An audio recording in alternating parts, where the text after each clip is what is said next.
오늘 주의 날개 그늘 아래라는 제목으로 함께 시편 57편의 말씀을 나누도록 하겠습니다. 여러분들은 혹시 누군가의 그늘 아래에 있다라는 이야기를 누군가로부터 들어본 적이 있습니까? 보통 세상에서는 이 용어를, 이런 말을 부정적인 용어로 심리학이나 그리고 리더십 강연에서 사용되어지곤 하는데요. 이런 식입니다. 저 사람은 이런 어두운 그늘이 있기 때문에, 이런 어두운 그늘의 면이 있기 때문에 이렇게 행동할 수밖에 없는 사람이야 라고 이렇게 부정적인 용어로 사용되어지곤 합니다. 저는 오늘날 이렇게 종교 행세를 하는 심리학을 절대로 이렇게 심리학으로 누군가를 판단하는 것을 절대로 동의할 수 없지만, 어쨌든 세상에서는 이렇게 누군가의 그늘 아래 있다, 그늘 아래 있다라는 말은 부정적인 그런 뉘앙스로 사용되어지고 있는 것은 분명합니다. 그런데 성경은 이 표현을 아주 자주 그리고 긍정적으로 사용하고 있습니다. 특별히 오늘 말씀처럼 여호와의 날개 그늘 아래에 있다라는 말은 구약 성경에서 너무나도 자주 사용하고 애용되어지는 그런 용어인데요. 저희에게 구약을 가르쳐 주셨던 총신대학교 김지찬 교수님께서는 구약의 모든 역사석을 총망라하는 책을 쓰셨는데, 그 책의 제목이 바로 이렇습니다. 여호와의 날개 아래 약속의 땅을 향하여. 그러니까 구약에 등장하는 모든 하나님의 백성들은 바로 이 모든 하나님의 백성들의 역사는 바로 여호와의 날개 아래에서 약속의 땅을 향하여 가는 과정이 바로 그 역사서라는 것입니다. 실제로 우리는 구약을 읽으면 읽을수록 우리는 인간 역사의 위대함보다 그 연약한 인간을 어떻게 그의 날개 그늘 아래에 품으셔서 그렇게 인도하고 계시는지, 그것을 보여주는 책이 바로 구약이라는 것을 우리가 읽으면 읽을수록 발견하게 됩니다. 오늘 이 구약의 대표 주자, 이 구약의 대표 인물인 다윗이 오늘 우리에게 이 시편을 고백하고 있습니다. 1절 말씀입니다. 하나님이여 내게 은혜를 베푸소서, 내게 은혜를 베푸소서. 내 영혼이 주께로 피하되 주의 날개 그늘 아래에서 이 재앙이 지나가기까지 피하리이다. 다윗은 지금 사울 왕에게 쫓기던 중에 이 시편을 고백하고 있습니다. 쫓기던 중에 다윗은 주로 동굴에 숨곤 했는데요, 그 어두컴컴하고 차디찬 동굴에서 하나님의 은혜가 얼마나 간절했는지, 하나님이여 은혜를 베푸소서, 내게 은혜를 베푸소서, 이렇게 두 번이나 반복적으로 은혜를 간절하게 간곡하게 구하고 있습니다. 그런데 다윗이 이토록 간절하게 간곡하게 구한 은혜가 무엇입니까? 바로 앞서 말씀드린 것처럼 구약 이스라엘 백성들의 역사를 총망라하는 주의 날개 그늘 아래입니다. 날개 그늘 아래 있다라는 표현은 정말로 이스라엘 사람들이 아직도 즐겨 사용하는 표현이고, 예수님께서도 암탉이 새끼를 날개 아래 품은 그 모습으로 하나님과의 자녀의 관계를 그런 모습으로 비유하곤 하셨는데요, 이것은 정말로 하나님께서 자녀된 우리를 지키시고 보호하심을 아주 적절하게 묘사하는 방법이라고 할 수 있습니다. 마치 맹수가 가장 무서운 때, 맹수의 가장 무서운 때가 자기 새끼를 보호할 때인 것처럼, 또 어미새가 자기 아기새를 자신의 날개 그늘 아래 품고 지켜 보호하는 것처럼 하나님은 우리를 이렇게 지켜 보호하십니다. 우리는 이 하나님 품 안에서만, 이 하나님의 날개 그늘 아래에서만 모든 두려움과 어두움이 물러가고 참된 평안과 참된 안식을 얻을 수 있습니다. 왜냐하면 하나님은 2절에 또 이런 분이시기 때문입니다. 2절에 이렇게 말씀합니다. 내가 지존하신 하나님께 부르짖으며 곧 나를 위하여 모든 것을 이루시는 하나님께로다. 먼저 하나님은 지존하신 분이십니다. 아무리 사울 왕이 막강한 권력을 가지고 있다 해도, 자신의 가진 모든 권력으로 이 다윗을 쫓아오고 있다라고 할지라도, 그 다윗을 지켜 보호하시는 하나님은 왕 중의 왕이시고 가장 높으신 지존하신 하나님이십니다. 그런데 하나님은 동시에 어떤 분이십니까? 바로 나를 위하여 모든 것을 이루시는 분이십니다. 이 사실은 정말로 놀라운 사실입니다. 하나님은 모든 권세자들보다, 모든 통치자들보다 가장 높으시고 지존하신 하나님이신데, 그런 높으신 분이 내 작은 인생을 위해서 모든 것을 걸고 계신 바로 이 아버지 하나님이 우리의 하나님이니, 이것보다 더 놀라운 사실이 이 세상에 어디에 있습니까? 유치한 예일지 모르겠지만 한번 생각해 보시기 바랍니다. 이 세상에서 가장 부유한 집안의 아들이 대학 들어가기 전에 등록금 걱정하겠습니까? 우리에게는 이 세상에서 가장 지존하신 여호와 하나님, 동시에 우리를 위해서 모든 것을 내던지시고 자신의 아들 하나밖에 없는 독생자 아들 예수 그리스도를 십자가에 내어 주시기까지 하신 그 하나님 아버지가 우리 가운데 계십니다. 지존하신 그분이 나를 위해 모든 것을 내어 주셨고 또 지금도 그렇게 우리를 지켜보호하고 계신다면 이 세상에서 이 사실보다 더 큰 안정과 더 큰 보호는 결단코 없습니다. 사랑하는 성도 여러분, 그래서 다윗이 이토록 간절하게 구했던 주의 날개 그늘 아래에 거하는 자, 그런 사람에게는 아무것도 두려워할 것이 없습니다. 그래서 오늘 이 저녁에 첫 번째 이 말씀을 통해 기도 제목으로 삼고 싶은 것은 이것입니다. 하나님이여 나를 주의 날개 그늘 아래에 거하게 하소서. 이어지는 말씀에서 오늘 우리가 기도해야 할 제목을 또 찾아봅시다. 3절 말씀입니다. 그가 하늘에서 보내사 나를 삼키려는 자의 비방에서 나를 구원하실지라. 하나님이 그의 인자와 진리를 보내시리로다. 다윗은 자신을 구원할 하나님을 지금 믿어 의심치 않았습니다. 자신을 쫓고 있는 사울 왕이 아무리 강한 군사를 이끌고 와도 몇만 명을 끌고 와도 앞서 고백한 것처럼 자신을 구원하신 하나님은 그보다 더 위대하시고 지존하시며 또 동시에 자신을 위해 모든 것을 이루시는 하나님인 것을 알았기 때문에 두려워하지 않았습니다. 그런데 이렇게 막강한 사울 왕의 군대 앞에서 하나님의 군사를 보내주기를 요청하지 않고 하늘에서 보내시되 하나님께서 하늘에서 역사하시되 지금 인자와 진리를 보내주소서라고 이렇게 말씀하고 있습니다. 우리 같으면 엘리사와 같이 불병거와 불말을 지금 당장 보내셔서 저 사울의 군대를 당장에 쓸어주시거나 그리고 그 아수르와 사네립을 한 번에 그 18만 5천 명을 한 번에 한 밤에 그렇게 끝장을 내셨던 그 하나님의 사자를 보내셔서 지금 당장 저 사울 왕을 한 번에 쳐서 죽이시면 좋겠지만 그런데 다윗 왕은 그 주의 사자 주의 군대를 구한 것이 아니라 무엇을 구하고 있습니까? 하나님의 인자와 진리를 보내실 것을 하나님께 요청하고 고백하고 있습니다. 다윗은 사울 왕으로 인해 자신의 마음에 불타는 복수심과 경노하는 안갚음으로 채운 사람이 아닙니다. 대신에 주의 인자와 진리를 자신의 마음에 품은 사람이었습니다. 그래서 심지어 사울 왕이 자신이 있는 동굴로 혼자 뒤를 보러 왔을 때 어떻게 했습니까? 다윗이 복수심에 불타 이것은 절호의 기회입니다. 이것이야말로 여호와께서 우리에게 주신 절호의 기회입니다 라고 외쳤던 그 복수심에 불탄 주변의 다윗의 신하들의 말에도 불구하고 다윗은 사울 왕을 살려주는 인자와 진리를 택했습니다.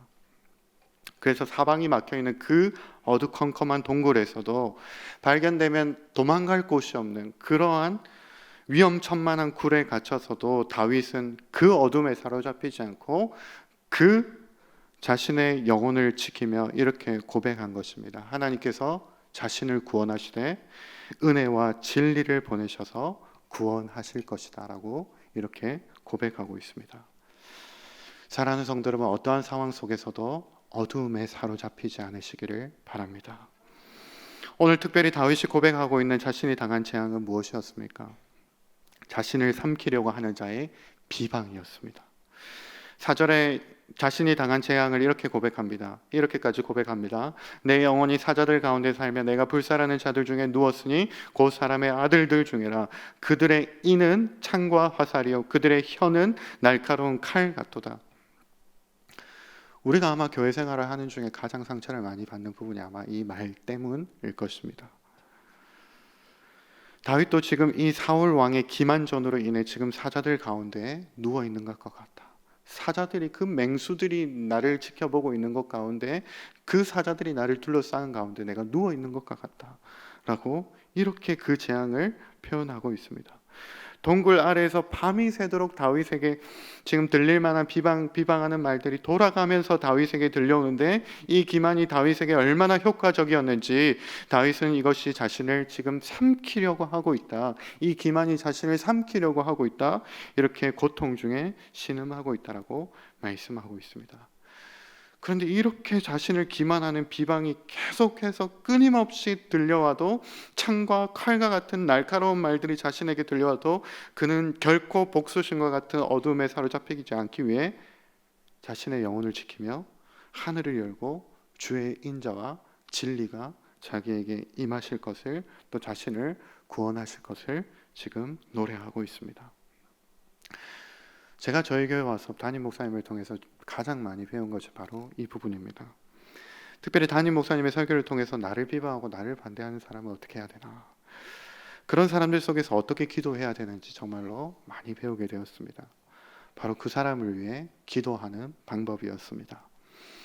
오늘 다윗처럼 오히려 그 사람을 위해 주의 인자와 진리를 보내주실 것을 구할 때 정말로 내게 있는 복수심이나 안갚음이라는 이 어둠에 사로잡히지 않고 하늘이 열리고 제 마음의 구원의 역사가 일어나는 것을 저는 배우게 되었습니다. 사랑하는 성도 여러분, 오늘 특별히 다른 사람의 비방하는 말로 나를 정말로 그 사람의 말 때문에 내가 못 살겠어, 그 사람의 말 때문에 내가 삼켜지려고 하는 그 고통 중에 있는 사람이 있다라고 한다면은, 정말로 그 날카로운 칼과 같은 말로 인해서 고통을 당한 분이 계시다라고 한다면은 오늘 이렇게 함께 기도하기를 원합니다. 두 번째 기도 제목입니다. 하늘에서 주의 인자와 진리를 보내사 나를 어둠에서 구원하소서. 이어지는 말씀에서 다윗은 이제 정말로 하나님을 찬양하고 있습니다. 이제 드디어 하나님을 찬양하고 있습니다. 나를 비방하는 자에 대해 똑같이 비방을 쏟아내는 그런 자들은 아마 이렇게 고백할 수 없을 것입니다. 그러나 오직 주의 날개 그늘 아래에 거하면서 그 하나님께서 인자와 진리를 보내주시사 그것으로 자신을 구원해 주실 것을 믿는 자는 이렇게 하나님을 찬양할 수 있다, 하나님을 고백할 수 있다, 이렇게 보여주고 있습니다. 5절 6절에 이렇게 말씀합니다. 하나님이여 주는 하늘 위에 높이 들리시며 주의 영광이 온 세계 위에 높아지기를 원하나이다. 그들이 내 걸음을 막으려고 그물을 준비하였으니 내 영혼이 억울하도다. 그들이 내 앞에 웅덩이를 팠으나 자기들이 그 중에 빠졌도다. 우리나라 속담에도 제 무덤을 제 손으로 판다라는 이런 속담이 있는데요, 이 말은 다윗 시편에 계속해서 반복되어지는 표현입니다. 결국 자신의 대적은 자기가 판 무덤, 그 웅덩이에 빠져서 결국을 맞이하게 될 것이라는 이 고백을 하고 있는 것이죠. 결국에 그 질투와 시기와 악독 가득한 그 마음 때문에 스스로 파멸길의 사울 왕이 그렇게 될 것이라고 고백하고 있고, 또 실제로 사울 왕은 그렇게 되었습니다. 그런데 다윗은 이렇게 자신의 마음을 악독으로 채우지 않았기 때문에 이렇게 하나님을 진정으로 찬양할 수 있다라고 고백하고 있습니다. 그래서 다윗은 더욱 마음을 정해서 하나님을 찬양하기로 결심했습니다. 7절에 그래서 이렇게 마음을 정하고 고백합니다. 하나님이여 내 마음이 확정되었고 내 마음이 확정되었사오니 내가 노래하고 내가 찬송하리이다. 그리고 자신 안에 여전히 남아있는 이 자신의 영광, 자신의 고집, 혹시 모르게 들어온 자신의 복수심과 같은 내 영광을 경계하며 그것을 깨뜨리며 8절과 9절에 이렇게 계속해서 노래합니다. 내 영광아 깰지어다. 비파야 수금아 깰지어다. 내가 새벽을 깨우리로다. 주여 내가 만민 중에서 주께 감사하며 문 나라 중에서 주를 찬송하리이다. 무슨 말씀입니까? 자신의 영광을 깨뜨리고 오직 주의 영광으로 이제 모든 어둠을 물리치고 새로운 여명을 밝아오는 새 날을, 새벽을 맞이하게 될 것인데, 그날에 내가 만민 중에 주께 감사하며 모든 나라 중에 주를 찬송할 것이라는 이렇게 위대한 찬양을 지금 다윗이 고백하고 있습니다. 그 아직 새벽이 오지 않은 어두컴컴한 동굴에서 앉아서 말입니다. 사랑하는 성도 여러분, 지금 다윗은 아직 어두컴컴한 동굴에서 그 차디찬 바닥에 앉아서 이렇게 노래하고 있습니다. 처음에는 자신의 처지가 얼마나 딱했는지, 자신의 처지가 얼마나 비참했는지 다급한 목소리로 자신 한 사람 구원해 주기를 바랬던 하나님이여 나를 구원하소서, 하나님이여 나를 좀 돌아보소서, 이렇게 은혜를 구했던 그 다급한 목소리가 이제 만민 중에서 주께 감사하며 문 나라 중에서 주를 찬송할 것이라는 이 위대한 찬송의 고백으로 이어지고 있습니다. 무엇 때문입니까?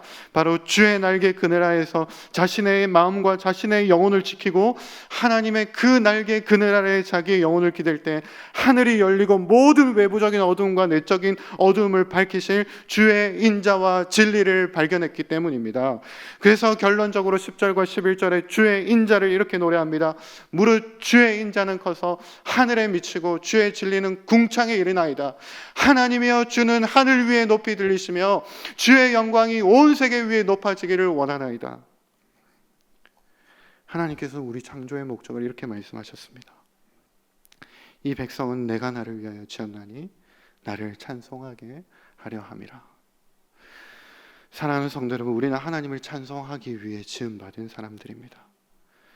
그런데 하나님께 영광을 돌리며 찬송해야 할 하나님의 백성들이 내 영광 때문에, 내 고집 때문에, 내 아집 때문에, 내 복수심 때문에, 다른 사람의 비방으로 인해서 내가 어두움에 삼켜진 그 마음 때문에 하나님께 영광 돌리지 못한다면 하나님께서는 우리의 창조의 목적이 거기에 있지 않다라고 말씀하실 것입니다.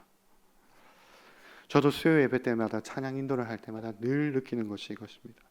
내 마음에 먼저 정한 마음이 없다면, 내 마음을 확정하고 확정해서 하나님을 찬양하기로 결정하지 않으면 내 마음에 주의 인자와 진리가 아니라 어떤 악독 가득한 마음을 품고 있다면 그날에는 내가 창조함 받은 그 목적대로 하나님을 찬양할 수 없구나, 하나님의 창조한 목적대로 살아갈 수 없구나, 그것을 뼈저리게 느끼게 됩니다. 그래서 오늘 우리가 마지막 기도 제목으로 이렇게 기도하기 원합니다. 내 마음을 확정하고 모든 상황 속에서 주를 찬양하게 하소서. 이제 말씀을 맺고 우리가 찬양하고 기도하기 원합니다. 오늘 다윗의 동굴에 울려 퍼졌던 이 아름다운 시편의 고백을 우리가 함께 살펴보았습니다. 그 어둡고 차디찬 동굴에서도 그 악독 가득한 사울이 이 비방하는 말이 지금 자신의 마음이 찌르고 후벼 팠어도 다윗은 자신의 마음과 영혼을 주의 인자와 진리로 주의 날개 그늘 아래에서 지켜냈다라고 고백하고 있습니다. 그리고 자신에게는 없지만, 자신에게는 이런 마음이 없지만 하늘을 여시사 빛 대신 주의 인자와 진리가 자신의 마음과 영혼을 그렇게 비추시고 가득 채웠다라고 그렇게 고백하고 있습니다. 그래서 이제 다윗은 자신의 영광으로부터 눈을 들어 주의 영광을 바라보며 이토록 아름다운 찬송을 우리 가운데 쏟아내고 있습니다. 하나님께서 우리를 지으신 바, 우리가 찬송하기 위해 지으신 바 그 목적대로 말입니다. 오늘 이 저녁 우리에게도 모든 어둠이 물러가고 주의 날개 그늘 아래에서 빛이신 주님의 영광을 바라보면서 주님의 이름을 진실되게 찬송할 수 있는 그런 저녁이 되기를 간절히 소망합니다.